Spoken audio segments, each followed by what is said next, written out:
മുണ്ടക്കൈ ദുരന്തത്തിൽ അനാഥരായ മിണ്ടാപ്രാണിക്ക് നാഥരായി നേലിക്കാപ്പിലെ കൃഷ്ണൻകുട്ടിയും സവിതയും 4 കിലോമീറ്റർ നടന്നാണ് ചൂരൽമലയിൽ നിന്ന് ഒരു നായയെ ഈ കുടുംബം നാട്ടിലേക്ക് കൊണ്ടുവന്നത്.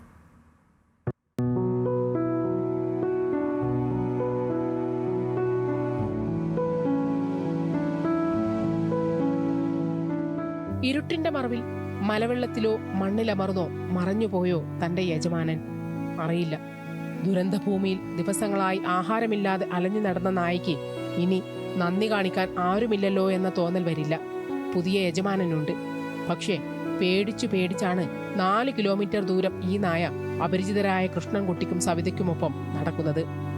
ഇടയ്ക്ക് ഒന്ന് കുതറി നോക്കും. വിട്ടുകിട്ടിയാൽ ചൂരൽമലയുടെ ചൂരിലേക്ക് തിരിച്ചു പോകാമായിരുന്നു എന്ന പോലെ ദയനീയമായി നോക്കും.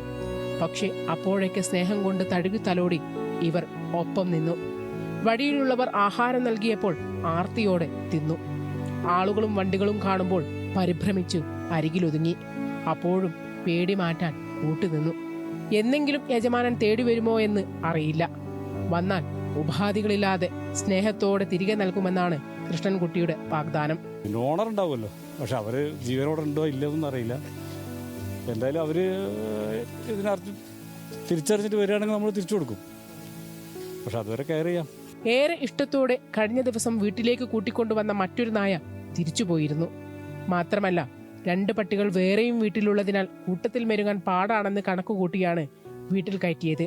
പക്ഷേ വീട്ടുകാരായ ജൂലിയും ജിമ്മിയും മികച്ച ആതിഥേയരായി. വീട്ടുകാർക്കാകട്ടെ അതിയായ സന്തോഷവും.